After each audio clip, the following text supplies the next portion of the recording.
Hello everyone, just want to make a quick video real quick just to help anybody out if they need advice on this one specific issue that I was having. So this is my shed, this is my workshop side, that over there is storage, but this is where all the magic happens.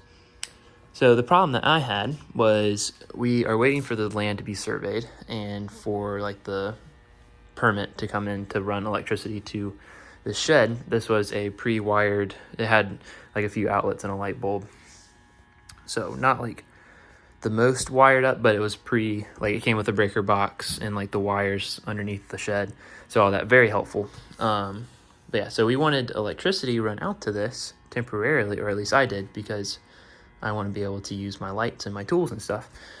So my solution for now, by no means is this a permanent solution. Like I said, we are waiting for the permit, the survey to come through for the permit, and then also it is winter right now, so the ground is frozen, so we're maybe going to wait for that, but it's going to be at least a month before we can even get it surveyed. So I wanted lights and at least some form of electricity run out here. So my solution is I have this extension cord running through like my air conditioning panel, and then when I'm not using it, I can put it back through and close that up. But anyways, so I have the extension cord running to my breaker box area with two of these. This is technically an RV inlet plug.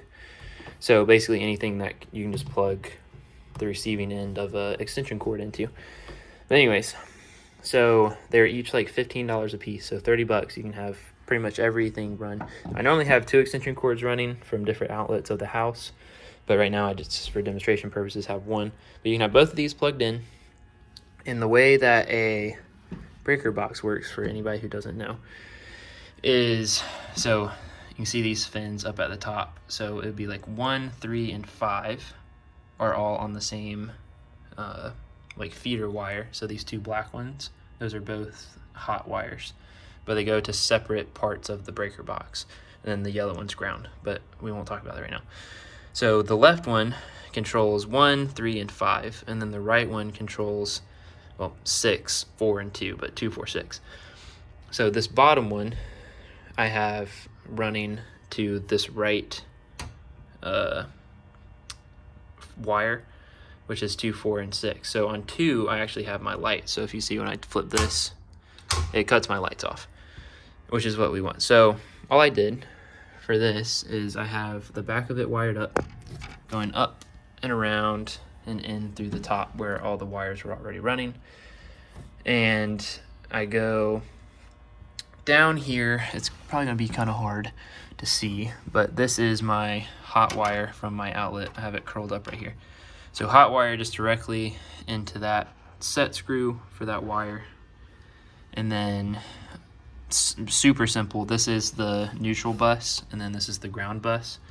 So just the other wires of that set from the outlet. So hot goes into that hot thing, and then neutral goes into the neutral bus, hot goes in, or ground goes into the ground bus. Super easy to wire up. And then same thing for the other side. I actually have this one because I ran out of room in this top one. It's very full, so I just punched out a new hole, got a new grommet, or a new, I can't remember what that thing's called, but anyways, a new nut for it. Comes out of this, goes around, goes up. This hot wire goes right into that left hot set screw, and then same thing, this ground wire goes up and around into the ground bus, and then the neutral wire, you can see, runs right here into the neutral bus. So super easy to wire up. I have control of everything. So like my lights right here, I don't have the outlets plugged in right now, but anything on these would flip.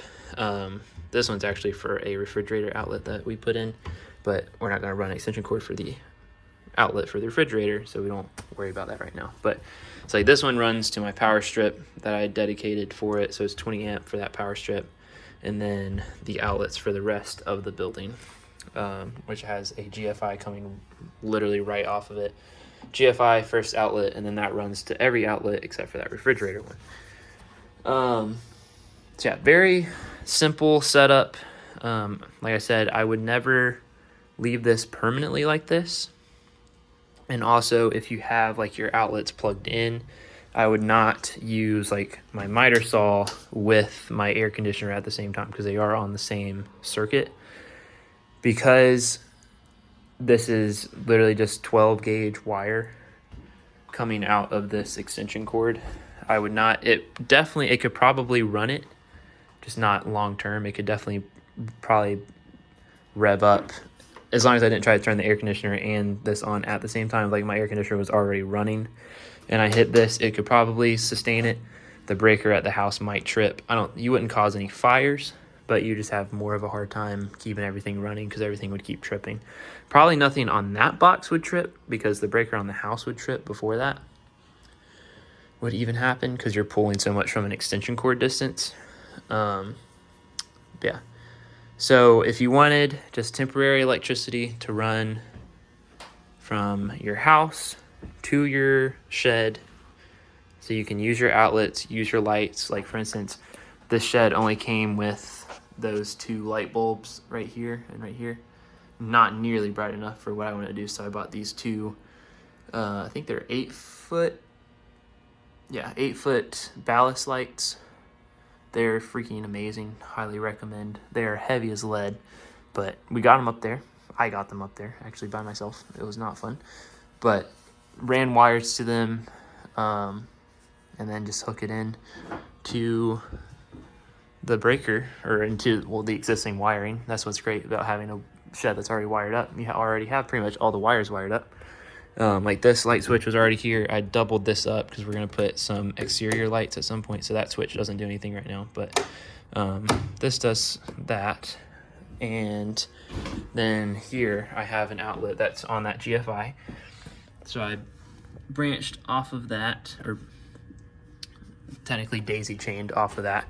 So now I came out here and hooked in a exterior outlet right here so that we can have like extension cords running off our shed if we want to, whenever we finally get it wired up. I would never use that outlet right now because it would be pointless. I'd have to run an extension cord into the shed and then attach another extension cord out of that. It would just be way too much. Not worth it. So if you have any questions about anything on how to wire this up, I know I didn't give like an exact detailed diagram, but it's black to black, white to white, ground to ground. Just be careful when working with electricity. The good news about the shed was, of course, it's not hooked up to electricity at all until I plug in these. So literally, if I want to work on something, obviously if I want to work something on this part of the shed, I can just flip the switch and then it's like turning it off. But also, even more precaution, I can completely unplug this. Now there's absolutely nothing going to the shed whatsoever, so no risk of being shocked at all, no crossing. Like there's zilch electricity unless the shed wires underneath the shed absorb electricity from the ground. That's the only way that it could shock me, which not gonna happen unless there's just a miraculous event. Anyways, so I'll leave these linked in the description if you wanted to pick up some of these. Like I said, they're $15 a piece.